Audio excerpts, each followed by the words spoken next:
কি দেখছো? আমি তো তোমার বউ, কিচ্ছু মনে রাখতে পারে না, এক্ষুনির কথা এক্ষুনি ভুলে যায়। দিদির বর এক্ষুনির কথা এক্ষুনি ভুলে যায়? তাহলে তো দোকান থেকে মাল বাকিতে নিলেই ভুলে যাবে। শোনো, আমি বাজারে যাচ্ছি, কেউ যদি কিছু নেয় সঙ্গে সঙ্গে খাতায় লিখে রাখবে, তুমি তো আবার ভুলে যাও। ও দাদা, তোমার এই ডিম কত করে গো? ওগুলো আমার ডিম না, মুরগির ডিম, 5 টাকা পিস। 5 টাকা পিস, 4টে নিলাম। বাকিতে নিচ্ছে, টাকা দিয়ে যাবে কিন্তু। ঠিক আছে, মনে থাকলে দিয়ে যাব। একটা ডিম, দুটো ডিম, 3টে ডিম, 4টে ডিম, 5,555 টাকা বাসন্তী। বাসন্তী 5,555 টাকা বাকি? কি নিয়েছে? বলতে পারবো না, আমি তো ভুলে গেছি বউ। দিদি আছে দোকানে? তাহলে থাক, কিছু নেব না। रुको এবার जरा। এই শোন শোন, তুই আমার বউয়ের কাছ থেকে 5,555 টাকা বাকি করেছিস, দিয়ে তারপর বাড়ি যা।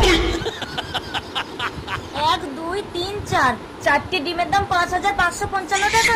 এই, আমার স্বামী ভুলে যায় বলে তুই সুযোগ নিচ্ছিস? কি? আমি সুযোগ নিচ্ছি? কি হচ্ছে, তোমরা মারামারি করছো কেন?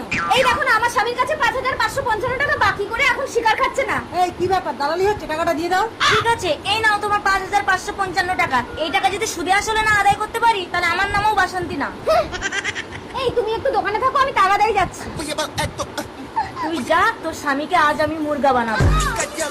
এই, আমাকে 10,000 টাকা দাও তো, পুজোর কেনাকাটা করব। কেন, তোমাকে 10,000 টাকা দেবো কেন? তুমি কে? ওই দেখো, ভুলে গেলে? আমি তো তোমার বউ। ও, তুমি আমার বউ? তা টাকা দেবো কেন? মুখে বলো না, আমি কিনে এনে দিচ্ছি। একটা নরম ঢাকাই জামদানি শাড়ি চাই আমার। সে তো 20,000 টাকা দাম। আর তুমি আমাকে পুজোতে কি দেবে বউ? আমি আর কি দেব? এই নাও, এই 3,000 টাকা দিয়ে নিজের জন্য একটা পাঞ্জাবি কিনে নেব। ঠিক আছে। ও বউ, এই যে তোমার নরম ঢাকাই জামদানি শাড়ি।